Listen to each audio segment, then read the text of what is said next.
Olá, sejam bem-vindos a mais um episódio do Talk Med. Nós estamos hoje aqui para falar a respeito de hanseníase. O tema desse episódio é Hanseníase tem cura? E eu sou Tirza, sou acadêmica do 5º período de Medicina aqui da Universidade Selma, sou vice-presidente da LADERMA, que é a Liga Acadêmica de Dermatologia e Cirurgia Dermatológica, e nós estamos aqui com o intuito de esclarecer para vocês a respeito desse tema, tirar as dúvidas tanto do público de casa, né, porque a gente recebeu questionamentos a respeito desse tema, tanto no Instagram da Liga de Dermatologia quanto da Liga de Anestésio. E eu e a Amanda, nós somos acadêmicas aqui de medicina, e esse podcast ele tem esse intuito de esclarecer as dúvidas, trazer informação para a população, para o público de casa, e vai ser um bate-papo bem legal aqui com a doutora Cláudia Leite. A gente já agradece a participação dela, que é egressa aqui da instituição, né, e é a dermatologista que foi convidada para estar aqui conosco e tirando todas as dúvidas. E eu sou Amanda Asa, também sou acadêmica daqui do Selma, do 8º período, sou diretora de marketing da Liga de Anestesiologia, Dor e Cuidados Paliativos daqui da Universidade Selma, e a gente, junto com a LADERMA, vai trazer alguns questionamentos, algumas respostas sobre a hanseníase. E mais uma vez gostaria de agradecer a presença da doutora Cláudia Leite, que é dermatologista. Ela também, como a Tisa falou, estudou aqui no Selma, ela é pós-graduada em dermatologia pelo Instituto SBRAE, e também ela é preceptora do internato médico daqui da universidade, né? Então, doutora, mais uma vez, muito obrigada pelo convite. Muito obrigada, meninas. Eu agradeço o convite. Eu acho que esse tema foi escolhido, assim, realmente a dedo, porque é um tema muito importante. É um problema de saúde pública que a gente vive, né? E vocês, como acadêmicos, e o público em geral, precisa saber mais dessa doença. Exatamente. Então, gente, dando início às perguntas, né, a gente queria fazer um breve contexto dessa doença. A gente sabe que o Maranhão, né, doutora, é um estado endêmico para hanseníase, né, assim como o estado do Pará, que são, inclusive, parceiros em uma pesquisa que acontece anualmente aqui no Maranhão. Mais pra frente a gente vai falar a respeito disso, né? E a gente sabe que a hanseníase, ela é uma doença que ela é datada muito antes de Cristo. Tem relatos de casos de pessoas com hanseníase que antigamente era chamado de lepra na Bíblia, né? A gente tem a história aí do milagre dos 10 leprosos. A gente sabe que eles eram excluídos da sociedade antigamente, eles ficavam à parte de toda a sociedade porque tinha um estigma de que a doença era mega contagiosa. Então, como eles não sabiam lidar com aquela patologia, né? Era preferível que eles excluíssem as pessoas daquele local. E aí a gente quer tirar algumas dúvidas, né? A primeira pergunta seria: o que é hanseníase, qual é o agente etiológico causador dessa doença e como é que são as principais vias de transmissão dela? Certo, Tisa, isso que tu falou é muito interessante, porque hoje a hanseníase, o Brasil, né, quando a gente fala de Brasil, nós somos o 2º país no mundo, então a gente só perde hoje para a Índia, em 3º lugar está a Indonésia, então a gente tem mais de 100 mil casos por ano, então é muito grande. Na época da pandemia a gente teve uma redução, mas por conta da não notificação, mas é uma doença que cada vez cresce e que era para ser o contrário, é uma doença que está muito relacionada aí com a parte também de saneamento, né, que a gente tem uma dificuldade no nosso país, mas que é uma doença que a gente vai falar mais na frente, né, que tem tratamento e a gente precisa realmente bater forte, principalmente para quem está se formando, né, a gente falando como dermatologista, mas o médico em geral é uma doença do médico, né, todos os médicos têm que saber tratar a hanseníase. E a hanseníase nada mais é do que uma doença causada por bactérias, né, o agente dela é o Mycobacterium tuberculosis, Leprae, e ele está muito associado realmente com esse contato de gotículas, né? Então já entra aí essa questão do convívio, da transmissão relacionado mais com isso, tá? Tem até uma questão que a Tisa trouxe da Bíblia, né? Que inclusive antigamente só os sacerdotes podiam ter acesso, né, a essas pessoas com lepra. E também uma outra coisa, só puxando o que a senhora falou, que é uma doença do médico, né? Foi até uma pergunta que o pessoal fez pra mim: por que a Liga de Anestesia vai falar sobre hanseníase? Aí eu falei, gente, em primeiro lugar, nós somos humanos, em segundo, apesar da gente ter especialidade, todos nós vamos formar em clínica geral, né? Vamos ser generalistas. Então, é claro que a gente precisa saber diagnosticar esse tipo de doença e saber tratar também, né? Então... E eu até falo no internato médico, quando vocês chegam nas unidades básicas de saúde, eu falo, alguns alunos nunca tiveram contato. Então, assim, é estranho, porque a gente mora num lugar endêmico, então não pode você estar num lugar que você não viu hanseníase. Não existe. Então, se você não viu, é porque alguém não está fazendo diagnóstico. Então, a gente tem que saber onde é que está o erro ali, porque o paciente, ele não sabe, né, da doença. Quem estudou para fazer o diagnóstico foi a gente. Então, é muito importante que se fale isso. E essa questão da lepra, né, que vem bem estigmatizado mesmo os pacientes, é um termo que a gente não usa mais, mas que foi muitas vezes utilizado, e por isso também a gente também tem essa dificuldade de diagnóstico, porque muitas vezes a pessoa que tem, ela não fala no trabalho, ela não fala em casa, e aí ela tá contaminando, dependendo da forma, né, ela pode estar contaminando outra pessoa, e as outras pessoas não tem nem como, né, fazer essa prevenção, por conta de todo esse problema de estigmatização antiga que vem, né? Desde a história bíblica de Lázaro, né? Que também era considerado.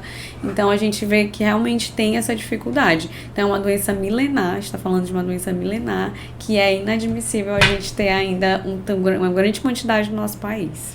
É verdade, a gente tem relatos de 4.000 anos antes de Cristo. Então, é uma doença que, por mais que ela perpasse toda a história aí, né, ainda hoje a gente encontra barreiras e resistência para falar e saber diagnosticar, né? Então é isso que a gente quer desmistificar hoje aqui pra vocês. Inclusive, ela é até considerada a moléstia mais antiga do mundo, exatamente, né? Então, realmente... A gente tem que batalhar, gente, dia e noite para acabar com isso. Com certeza. Então, doutora, em relação a essa doença, né, a gente sabe que existem alguns sinais, alguns sintomas, né, que o paciente pode apresentar. Quais sinais e sintomas seriam esses que a pessoa pode... ela está infectada com a doença, com a hanseníase, né? Os primeiros. É muito importante que a gente tem várias formas de hanseníase, né?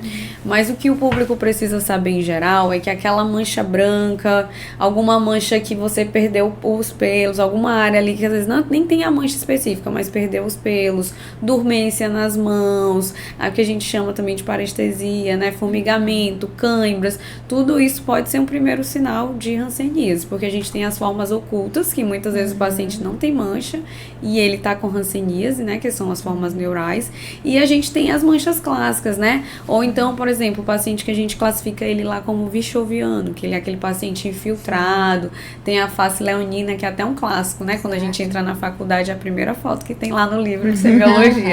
Então, aquela ali já é um quadro bem exacerbado e muitas vezes o paciente pode nem ter mancha, né? Tem as outras manchas com bordas mais bem delimitadas, mas o principalmente que chama atenção, que eu sempre falo, prestem atenção nas lesões que estão a longo prazo, lesões que o paciente já tratou como fungo e não melhorou, o paciente não sente a dor, não sente, geralmente o térmico é o primeiro, né? Então, aquela lesão que a pessoa não tem, ou então às vezes ela se machucou, tem diabetes, aí fica aquela coisa, mas às vezes era hanseníase e tá passando ali oculto. Então, acho que o principal é avaliar principalmente esses sinais, né, de dores, cãibras e principalmente as manchas em gerais, né, que podem aparecer. Ou caso também a convivência com alguém. Teve alguém, então essa pessoa precisa ser todo o tempo examinada, ali pelo menos no período de 5 a 10 anos. Por quê?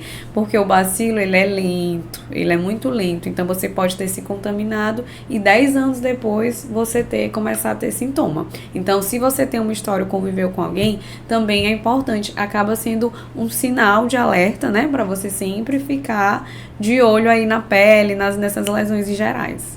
A gente vai já ter uma pergunta sobre isso, que é como se dá o acompanhamento. A gente não vamos dar muito spoiler, né? Já a gente vai continuar. Quer falar mais alguma coisa? Não. A gente vai responder também aquela, né? Qual que... Da sensibilidade, vamos porque tem a ordem, né, das sensibilidades. Sim. Então, puxando o gancho do que a senhora acabou de comentar com a gente, da questão da hanseníase neural, né?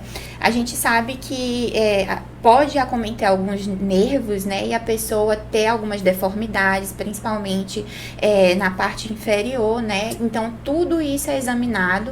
A gente precisa fazer essa anamnese muito bem feita para entender o que está acontecendo com esse paciente, além das manchas, né? E aí, a outra pergunta seria... Toda dormência, ela pode ser decorrente da hanseníase. e como se dá esse processo do diagnóstico e quais são os testes realizados primeiramente na UBS, né, que é a unidade básica de saúde, que o paciente vai chegar, vai ser atendido. Às vezes ele nem a intenção dele nem é essa na consulta, ele vai relatar alguma outra coisa, sendo também, às vezes, orientado errado anteriormente, né? Falar, doutora, tem essa manchinha aqui que eu tava tratando com cetoconazol, não melhorou, tá branquinho e tal. Isso. E aí o olhar clínico do médico é muito importante para isso, para saber diagnosticar corretamente e orientar esse paciente para a conduta correta de tratamento, né? Quando a gente fala da hanseníase neural, ela não é um diagnóstico fácil, né? Não é o primeiro diagnóstico, isso aqui é hanseníase. Não, acaba sendo um diagnóstico de exclusão. Muitas vezes começa até com o neurologista e aí depois passa pro dermatologista, porque ele fica fazendo a investigação de várias outras coisas que podem causar dormência, entre elas a gente entra com uma básica que é até diabetes, e aí depois vai se investigando, né? Eu tenho pacientes assim, que tem outras doenças e aí evoluíram, porque não tem lesão de pele, mas o principal era essa questão da dormência, da dor, e aí a gente faz a avaliação dos nervos. E esse primeiro atendimento é o atendimento bem básico, né? Que é exatamente esse paciente que chega com uma lesão, vocês vão ver que com o passar do tempo, vocês vão ganhando esse olhar clínico, né? Então, quando a gente olha, a gente já pensa mais em hanseníase, a gente já pensa mais em fungo, mas isso é um processo também, né? Quando você tá ali, que acabou de se formar, você tudo entra como diagnóstico inicial, né? Eu sempre falo, coloquem pelo menos 5 diagnósticos, né? Pra você pensar, pode ser fungo, mas pode ser também hanseníase, será que não vitiligo? Enfim, são lesões diferentes, mas todas ali podem caminhar para o mesmo sentido. Então, a ideia é o quê? Primeiro começar pelo térmico, né? Que é a primeira alteração que a gente tem. Mas muitas vezes o próprio paciente que é bichoviano, que já chega bem infiltrado, ele pode não ter alteração, né? Ele pode estar ali. Então, eu falo que a hanseníase, ela pode tudo, né? Ela, no livro é muito bonito, mas na prática, ela é uma doença que engana a gente. Sim. Então, a gente tem que estar sempre ali muito de olho firme, falar pro paciente voltar. Não, fiquei na dúvida, vamos tratar como fungo. Voltou, 30 dias não melhorou, vamos fazer essa reavaliação. Então, muitas vezes eu já faço lá, esse teste térmico é muito fácil, né? Porque você pega o quente e o frio, pega lá os tubinhos de ensaio, pode fazer, se não tiver, pode pegar éter também, que aí você faz ali como se fosse o gelado. E muitas vezes, na hora, já fecha o tratamento, né? Já fecha o diagnóstico. E a gente pode fazer também a dolorosa e a tátil, né? Às vezes o paciente já não tem nenhuma, né, já perdeu todas, ou às vezes ele perdeu a térmica, mas ele sente na dolorosa, então isso é importante, porque às vezes o médico ele fica inseguro, mas na térmica ele já pode fechar o diagnóstico, entendeu? Então assim, é muito difícil, não tem outra, praticamente, né, a hanseníase é o nosso primeiro diagnóstico quando a gente chega numa lesão, que pode ser hipocrômica, pode ser da tuberculose, né, que é aquela lesão mais infiltrada, mas acaba sendo a nossa principal fonte de apoio. Fiquei na dúvida do diagnóstico, ou então, por exemplo, é uma criança, né, às vezes a criança ela não sabe dizer. O exame ele tem que ser muito bem explicado para o paciente, porque às vezes eu até faço com vocês alunos, né? Porque olha, a gente fecha o olho, faz. Você fica com medo quando você manda a pessoa fechar o olho, o que vai acontecer aqui? Então, mostra pro paciente, olha, vai ser assim quente, vai ser assim frio, isso que você vai sentir. Tá sentindo aqui? Bota numa área normal. Então vai ser isso. Porque às vezes o paciente fala, tá quente, tá frio, e ele não tá nem entendendo, ele só quer se livrar ali daquele exame, entendeu? Então é importante fazer essa explicação boa para você também não errar no seu diagnóstico. E aí, a gente parte também para a baciloscopia, né? Falando dos exames. Sim. Então, a gente vai fazer a baciloscopia. Lembrando que nem todo mundo, a baciloscopia não é um diagnóstico, né? É um exame complementar. Então, quem faz o diagnóstico é o exame clínico. Todos os outros exames são complementares. Então, ela entra para a gente ver se o paciente na classificação, se ele está expelindo bacilo ou não. Muitas vezes, quando a gente faz o olhar clínico, a gente classifica o paciente de um jeito e na hora que ele faz a baciloscopia vem positivo. E aí você altera ali a classificação sua. Vamos supor, você pensou numa fase ali dos paus bacilar, na tuberculoide, e na hora deu ali positivo. Aí você pode mudar para dimorfo e você pode alterar ali a sua forma do seu diagnóstico. Então serve para isso, serve também para fazer aquela dúvida de alguma lesão que você tá na dúvida. Então vem com a baciloscopia positivo, isso ajuda você a ter mais certeza do diagnóstico. A gente tem também a biópsia, que é o padrão ouro, que ela também é complementar, né? Lógico que o especialista acaba fazendo mais, porque a gente tem acesso mais fácil à biópsia, mas muitas vezes pelo SUS o médico não vai ter, então ele vai fazer o exame. E outro exame super importante é o exame neurológico, né, pra gente ver o acometimento dos nervos. Se o paciente chegar só com nervo, ele pode chegar só com nervo acometido, nervo espessado, então já me dá um alerta para hanseníase. Outra coisa que eu sempre falo, façam o exame e na dúvida, manda pro centro de especialidades, né, que eu mando, olha, eu fiz o teste, manda tudo descrito, mas queria uma segunda avaliação, que um profissional mais experiente, ele vai avaliar e aí ele vai realmente tirar essa dúvida. E muitas vezes, quando vocês estão na dúvida, quando volta vem positivo. Só confirma o que realmente se estava pensando. E por quê? Porque é um diagnóstico que envolve muitas coisas, então não é um diagnóstico tão simples de ser feito, né? Apesar de simples, quando os testes são muito simples, mas assim, a pessoa vai ser submetida a 6 a 12 meses de tratamento, então precisa ser um diagnóstico bem feito também, então tem que ter essa responsabilidade aí na hora de conversar com o paciente para ele entender, tá? Sim. Então não é vergonhoso, tô com dúvida, não. É normal, nós médicos, muitas vezes a gente fica nas dúvidas, ninguém sabe tudo.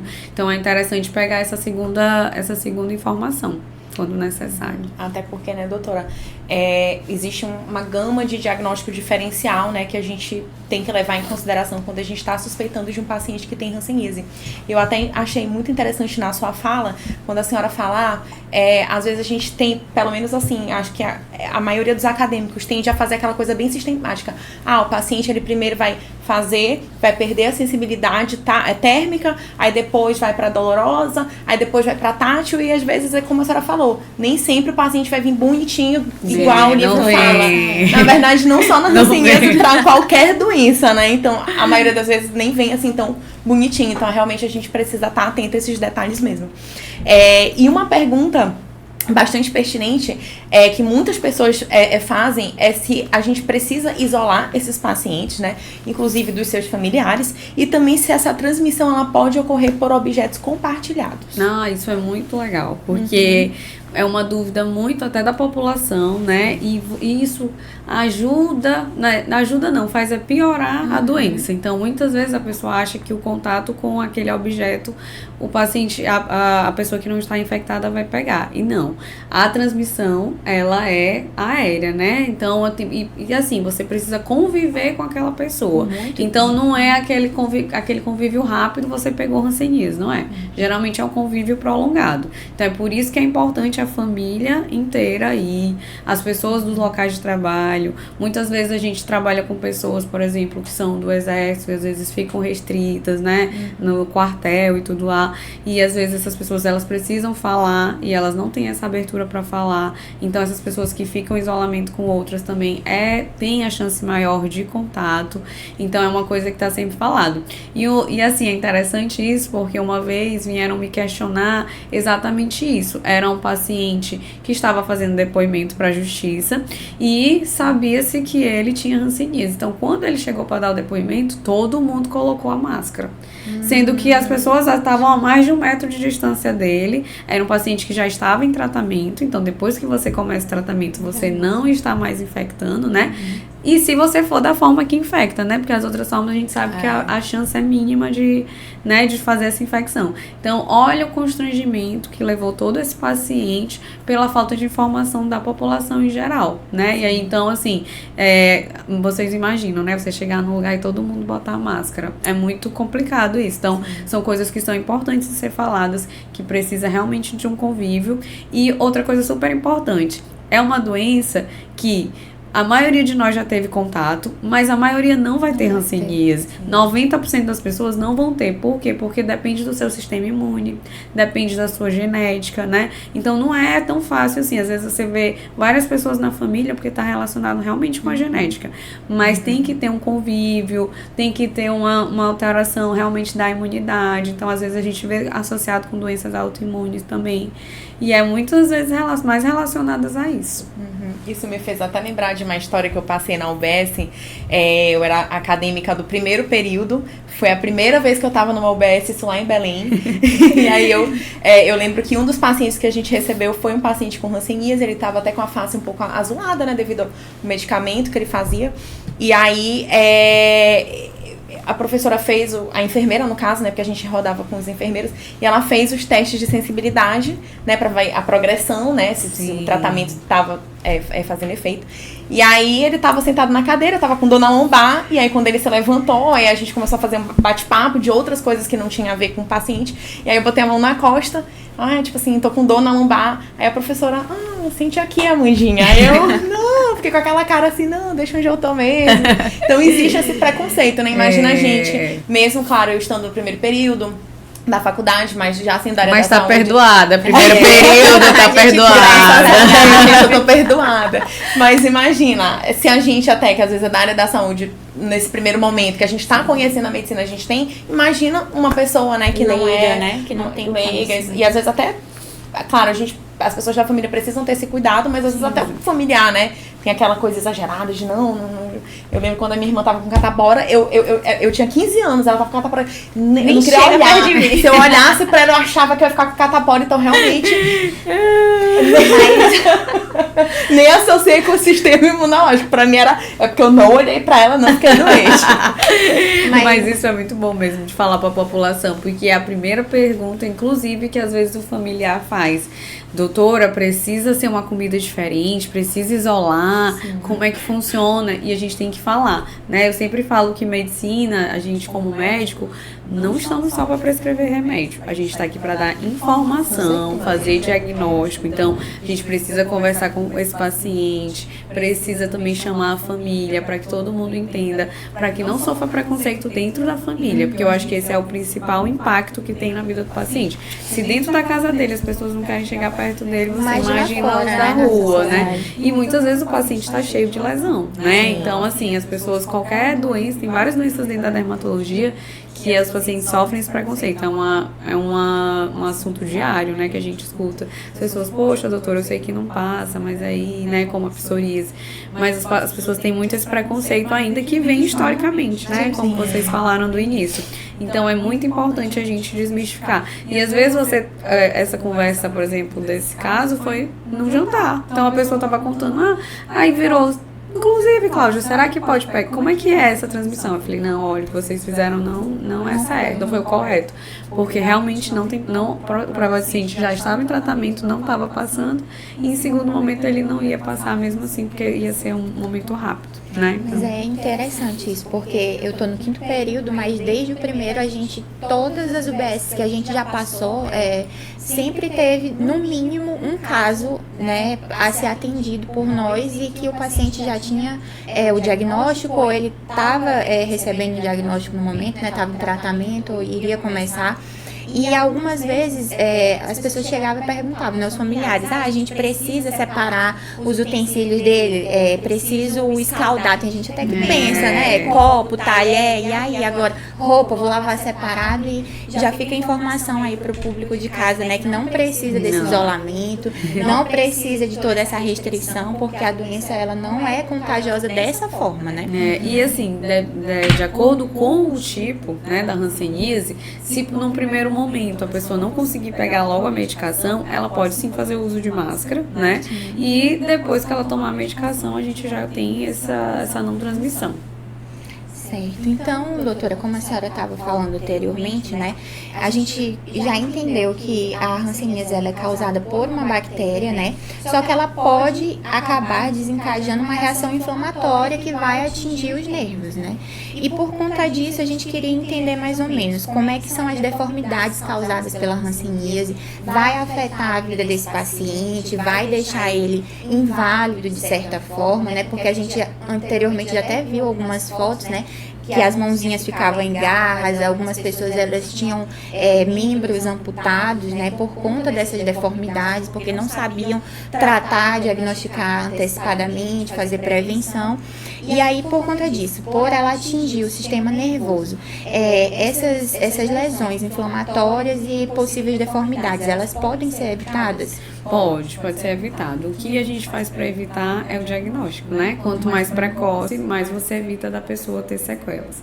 O que está muito relacionado? Está muito relacionado com o seu sistema imune. Então, todo mundo, quando começa a hanseníase, ela é indeterminada. E aí, depois ela vai seguir 2 polos diferentes, né? Que a gente vai falar de todo o sistema imunológico que não cabe aqui. Mas a ideia é o seguinte, que um polo é mais grave e o outro, o seu sistema imune consegue segurar, né? Então, assim, esse outro polo que a gente tende a ter essas deformidades é porque a pessoa tem uma reação mais exacerbada.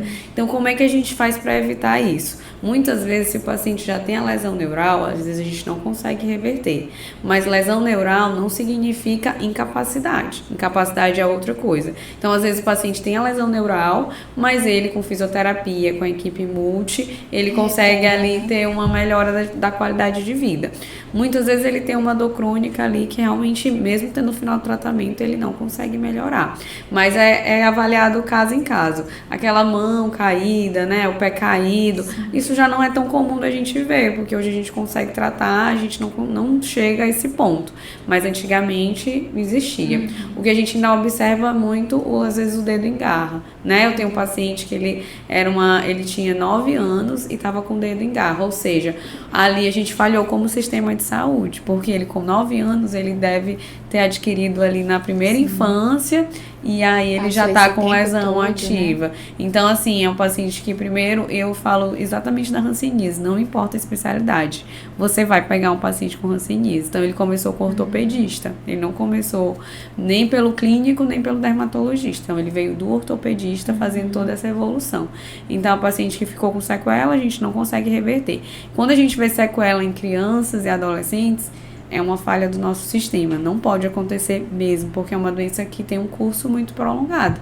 Então, assim, aí a gente avalia de caso em caso. Tem casos que a gente consegue ter uma melhora e tem casos que, infelizmente, a pessoa fica realmente ou com a sequela, né? Ou fica com uma alteração neural, mas que não necessariamente vai gerar uma sequela que seja incapacitante. Sim. E falando, doutora, em sistema, né, como que se dá esse tratamento do paciente, né, pelo SUS? A gente sabe que tem as diferentes formas, tem a Pulse, tem a multibacilar, cada uma tem as suas especificidades.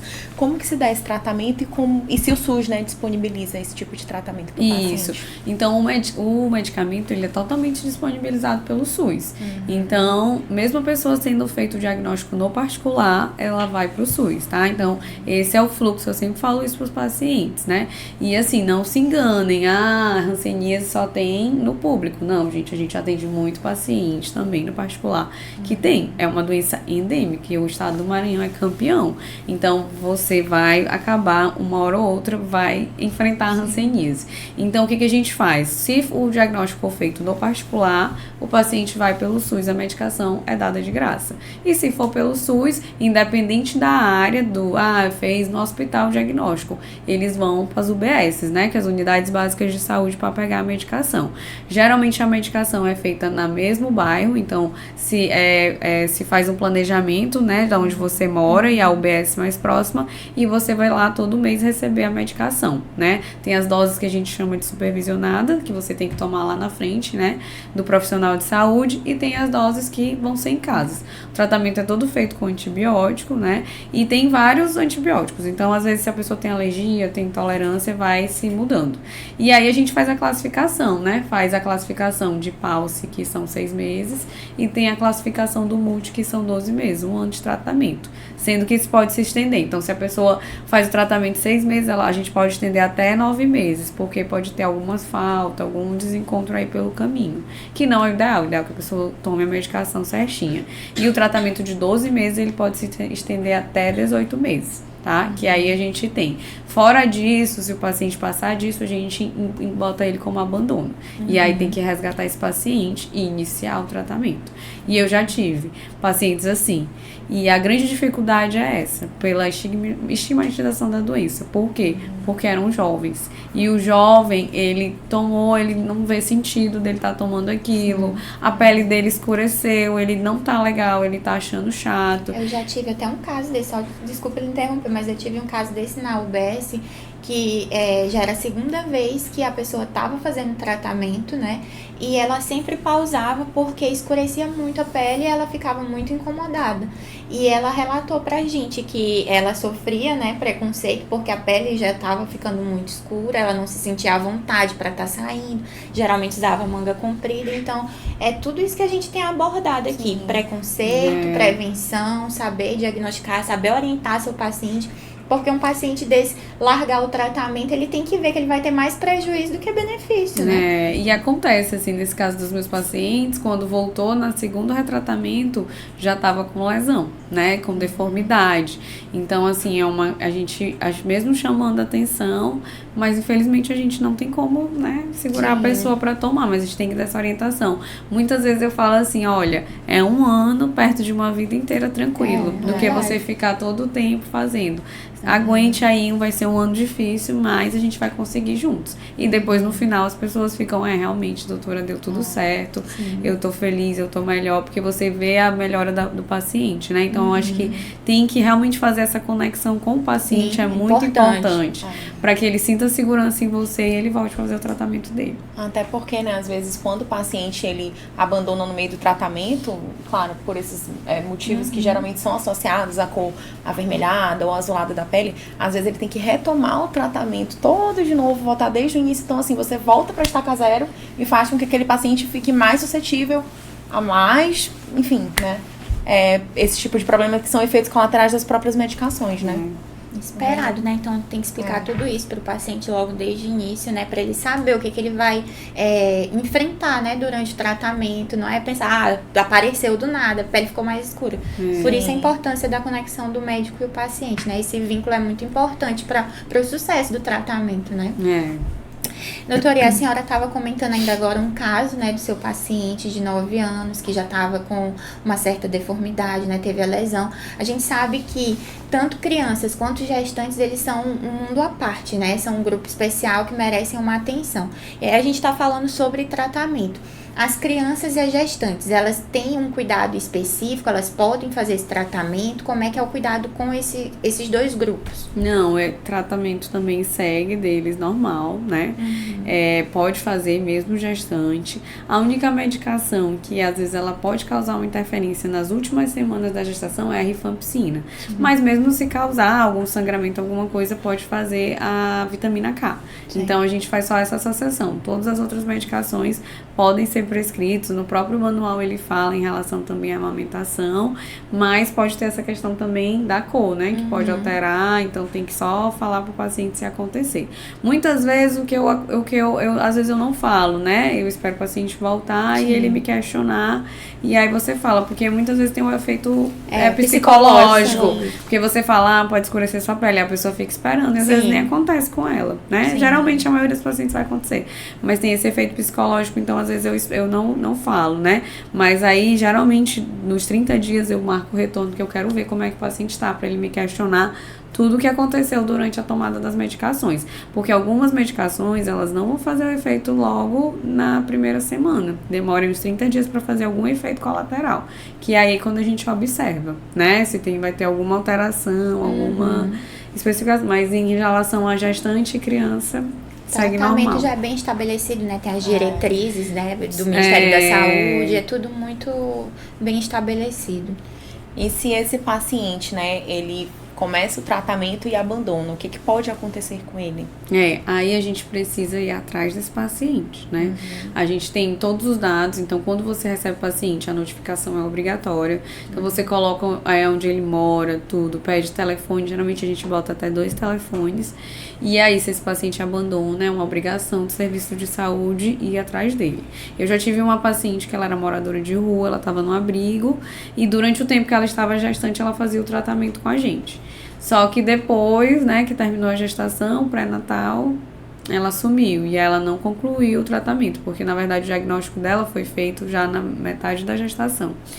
E aí a gente foi atrás, tudo, mas aí é uma pessoa difícil, porque é uma pessoa, né, que é moradora de rua, a gente foi no abrigo, mas o abrigo não tinha, ela mesma foi embora do abrigo. Então, às vezes a gente perde esses casos aí que não tem como. Alguns outros não, a gente puxa a orelha, volta, o paciente volta, entendeu? Conversa o que tá acontecendo, às vezes se mudou, às vezes alguma coisa, mas geralmente a questão do abandono ou é o tempo de tratamento, Sim. né, ou alguma alteração da medicação que a pessoa acaba não tolerando e fica, né? E às vezes assim, tem uma melhora clínica, então o paciente acha que ele já tá curado. Verdade. Também tem isso também. Então, tem que explicar esse tempo aí de tratamento que é importante. Mas abandonou, o serviço de saúde tem que ir atrás. Entendi. Quanto ao tratamento, a gente estava falando aqui que tem o PQT, né, que tem a dose supervisionada, já falamos algumas questões a respeito de mudança, alteração da pele. Quais seriam os outros efeitos colaterais dessas medicações que o paciente faz uso? Os principais, como a gente falou, é a alteração da cor da pele, as intolerâncias gastrointestinais que pode acontecer com qualquer medicação, né? E principalmente a gente tem outras coisas. Uma das coisas que eu gosto sempre de falar são as síndromes gripais que podem acontecer. Então, se você é médico, tá numa emergência, né? Às vezes o paciente chega, aparentemente parece ser uma gripe, mas quando você pede os exames, tem algo estranho, né? Então o paciente pode fazer hemólise, pode fazer um quadro mais grave. Então é sempre importante quando a gente tá fazendo tratamento de alguma coisa, porque o paciente tem hanseníase, ele não vai chegar para você na emergência falando que ele tá tratando hanseníase, né? Então você pode passar numa emergência, você tratar como gripe e o paciente tá fazendo uma reação mais grave, porque nesse caso precisa suspender a medicação. Então, e não achem que é fora do comum, porque acontece. Então o paciente volta, a gente tem que às vezes alterar a medicação, mas eu acho que é das coisas que a gente mais olha, né? Hoje, com também esse uso desenfreado de hormônios, alguns pacientes têm já lesão hepática, então essas medicações, elas também têm passagem hepática, então é uma coisa que tem que ficar de olho. Recentemente, uma das minhas pacientes, ela fez um aumento, primeiro ela apareceu com exantema no todo o corpo, e eu imaginei, provavelmente estava tendo alguma alteração hepática, e a gente viu, então a paciente, ela fez um aumento gigantesco de transaminases, é uma paciente realmente que fazia uso de medicações, e anteriormente, né, do quadro, ela fazia para aumento de massa muscular e tudo, e assim, foi um quadro bem grave, que ela ficou acompanhando com o hepato, e quando o hepato liberou, que a gente começou o tratamento da hanseníase. Então, essas nuances aí, você vai tendo no dia a dia, né? Porque é de acordo com cada caso, né, com o histórico da pessoa, as outras doenças que ela tem, muitas vezes o paciente, ele vai, se ele for intolerante à dapsona, se ele sentir alguma alergia, né, que é uma das medicações que às vezes causa muito, ele vai relatar alguma coisa. Então, na dúvida, não sei, é uma reação estranha, suspende a medicação e manda para referência para ser avaliado, né? Às vezes é algo que dá para reverter, tem coisas que dão, por exemplo, às vezes uma intolerância gástrica, depois de um tempo o paciente consegue aceitar, se não for uma coisa muito grave, e tem essas questões realmente da cor que vai perdurar em todo o tratamento. E após, sempre digo paciente, tem paciência, que às vezes demora até 1 ano para voltar à cor normal, mas às vezes com tempo menor o paciente já tira essa pigmentação, é porque realmente varia de paciente para paciente, mas no geral as principais são essas. E a gente até já abordou um pouquinho, né, sobre o quanto tempo leva a cura do paciente, né, que seriam os 18 meses, né, dependendo do tipo, ou os 9 meses, né, tratamento. O ideal é sempre a gente ficar com os 6 e 12, que é o tratamento correto sem o paciente faltar, né? Esse aí já é a gente sendo tolerante, mas a ideia é essa mesmo. Então, assim, o paciente que vai todo mês, faz os 12 meses, a gente passa rápido, 1 ano passa rápido, né? Então, é sempre bom falar, é chato, é como o tratamento da tuberculose, é chato, demora, mas é por uma boa causa, né? Eu sempre falo que às vezes não é só você, também são os outros que estão junto com você, né? E a gente preparou algumas dúvidas, né, do público, que eles mandaram tanto para o Instagram da Liga, da Liad, da Laderme. A gente vai fazer aqui como se fosse um bate-volta, né? Tiveram bem rapidinho, bem interessantes. Tem umas perguntas bastante interessantes aqui. Bom, vamos lá.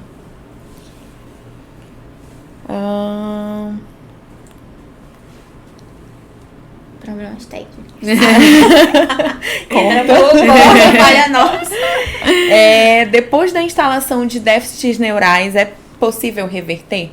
É aquela questão que eu falei, às vezes quando a pessoa fala déficit neural, talvez ela tá falando da incapacidade. Sim. Então isso tem que ser diferenciado.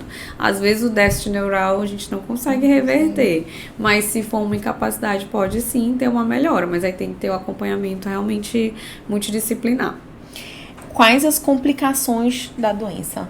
As principais complicações são essas, né? Das dores, dormência, que às vezes o paciente fica, essas incapacitantes. Então, a gente tem várias também lesões em óleo, nos olhos, né? Que a gente avalia. Pode ter perfuração de septo, que já são quadros mais graves que a gente não vê tanto hoje em dia. Mas, assim, rotineiramente, realmente é mais a dor, alguma neuropatia que fica aí no final. Como que o profissional de saúde que lida com a hanseníase, ele pode se prevenir? O importante é o que a gente já falou. Se for um atendimento que não for assim a sua rotina, né? Mesmo sendo às vezes sua rotina, talvez você já tenha até sido infectado e não vai ter a doença.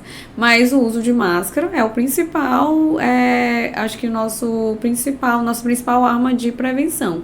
Mas no geral não precisa ter problema de pegar no paciente, nenhum problema e às vezes se não for a sua rotina, se você atende um caso por dia, alguma coisa bem esporádica, a chance é mínima ali de contágio. Agora, eu só te cortando aqui, eu que tenho uma história pra contar, porque eu achei muito interessante essa pergunta. A Laderma, fazendo aqui um merchan aqui agora da Laderma, né? Vem ser Laderma. Daqui a pouco eu vou fazer da Liade também, viu? Por favor. Fique à vontade. A Universidade do Pará, ela convida sempre a Laderma para participar de um projeto em conjunto para fazer tanto anamnese, diagnóstico de crianças que estão, né, nessa parte mais endêmica aqui da cidade, geralmente ali no bairro mais específico, que pode ser o Anjo da Guarda e alguns outros bairros.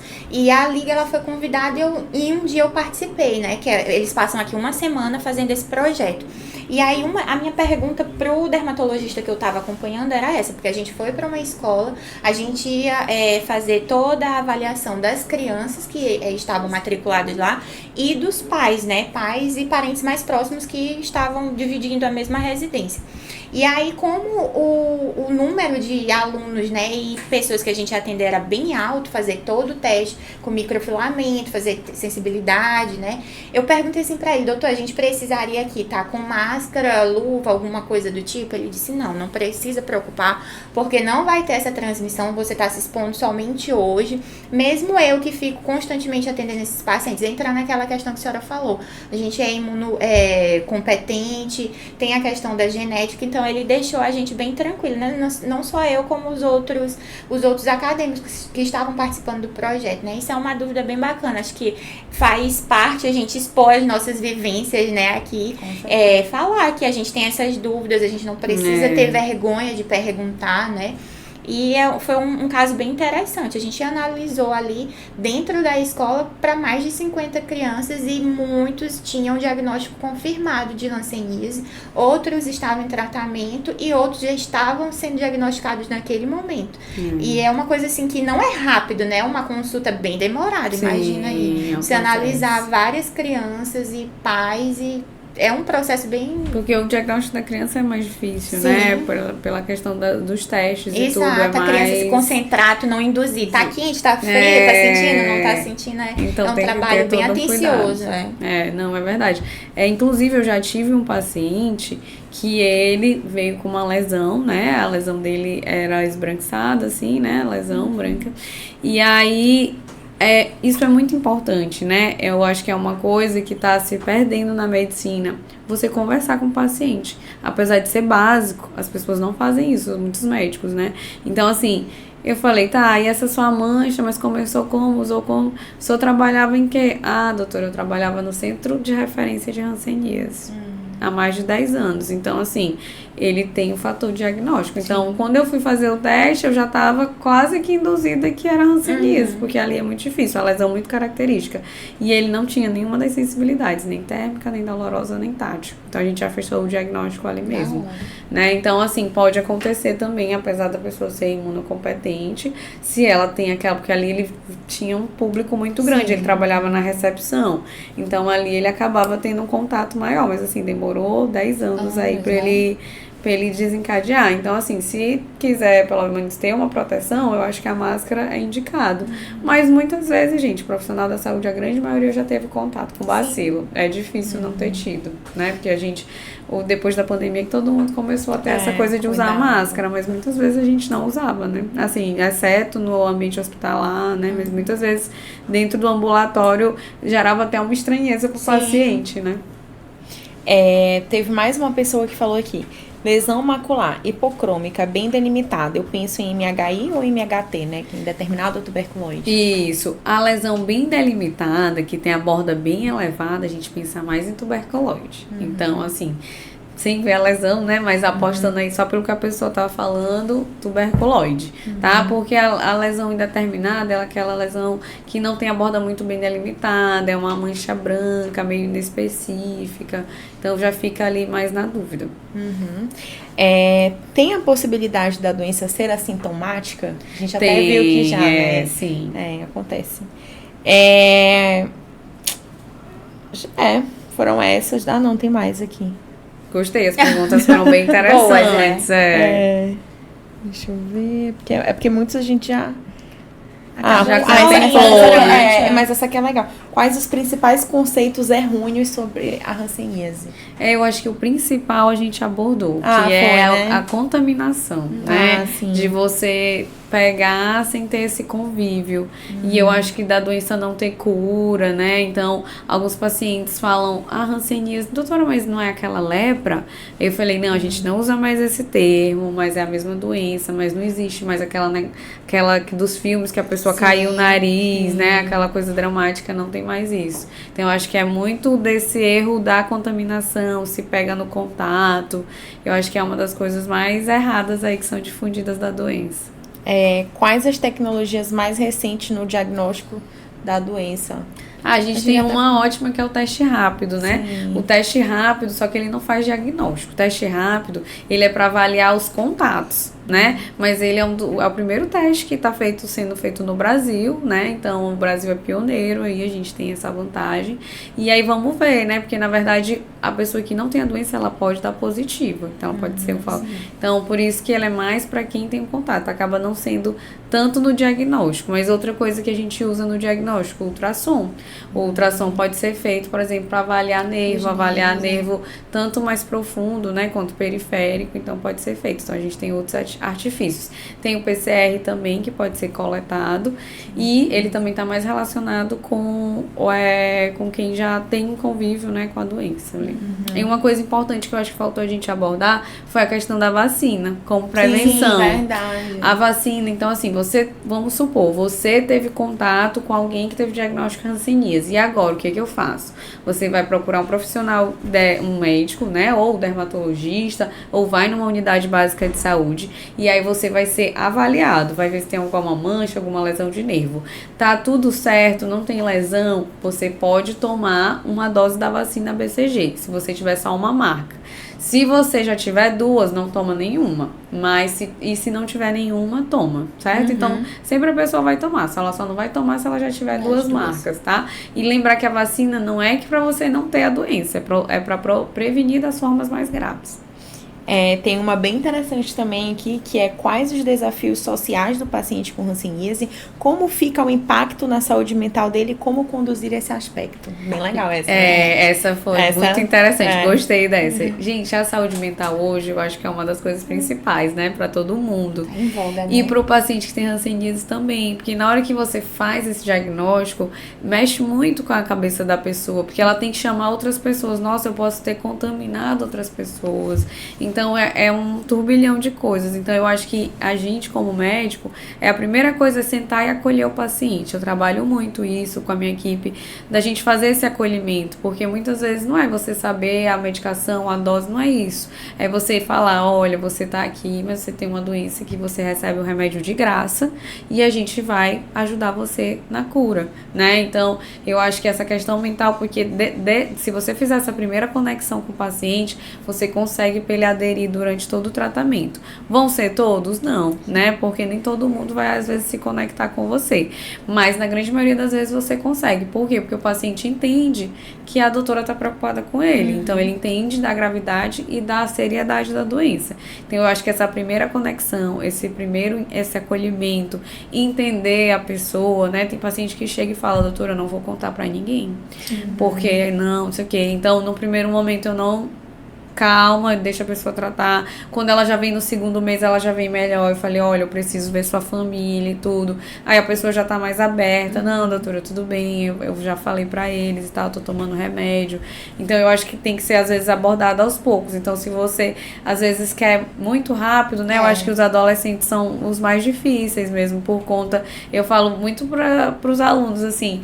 Gente, às vezes tem uma espinha no seu rosto, já te você afeta, ficar imagina. afetado, você imagina uma mancha toda infiltrada aqui, né? Então é uma doença difícil mesmo para a pessoa que está ali na adolescência. Então é importante se falar exatamente isso, que tem que fazer essa abordagem e muitas vezes encaminhar para o psicólogo ou psiquiatra para ajudar também no tratamento. E falando nisso, eu fico com a mensagem da equipe multiprofissional, que é muito importante, né? Então a gente está vendo a importância do psicólogo, muitas das vezes da parte da reabilitação, o fisioterapeuta entra em conjunto para trabalhar e atender esse paciente de uma forma geral, né? Porque a gente não vai ver a doença, a gente vai ver o ser humano, a pessoa como um todo ali.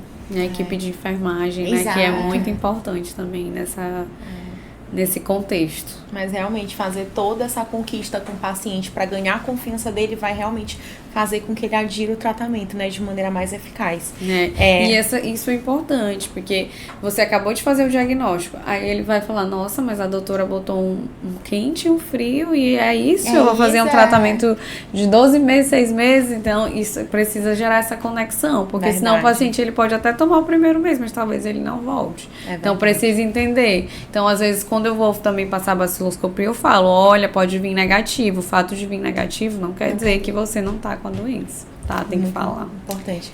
Doutora Tem Clara. só mais uma pergunta bombástica. Essa é bombástica, essa aqui vai ter. Ficou pro final. Durante o período de tratamento, o paciente pode fazer uso da bebida alcoólica? Acho que é uma dúvida de todos. Gente, é sempre essa, sempre né? Gente, olha, não, o médico nunca vai mandar o paciente beber, por favor. Mas, assim, realmente não é interessante que seja feito uso de bebida alcoólica. Por quê? Porque são medicações que têm alteração hepática. Então, a gente não sabe ali como é que tá aquele paciente. O certo é realmente evitar. Então, Poxa, paciente, gente. temporada de 1 ano, mais ou menos, né? Em prol da saúde. Às vezes são só 6 meses. Às vezes é menos. Dá pra dar uma segurada. Agora eu queria só falar um pouquinho das ligas, né? Também Sim. das ligas acadêmicas. Vou começar falando pela LIAD, que eu sou diretora de marketing. E assim, a anestesiologia é uma área que cresceu muito. Hoje a gente tem dor, tem cuidados paliativos. Então é uma área que o profissional realmente pode se diversificar e não só ficar ali no hospital. E algumas perguntas que as pessoas sempre fazem, né? O que é uma liga acadêmica? E é uma forma que você tem de entrar em contato com a especialidade, de conhecer mais, né? Inclusive, por exemplo, no caso em específico da liga de anestesia, a gente vê muito pouco dentro da faculdade. Então, é uma oportunidade que o aluno tem de entrar, de ver, de talvez se encontrar até, né? E saber que realmente é aquilo que ele quer pra ele. A gente conta com um tripé, que é o da pesquisa, da extensão e dos estágios. Então, semanalmente a gente tem as aulas. A gente tem os estágios também semanalmente, no Socorrão, com a doutora Lila.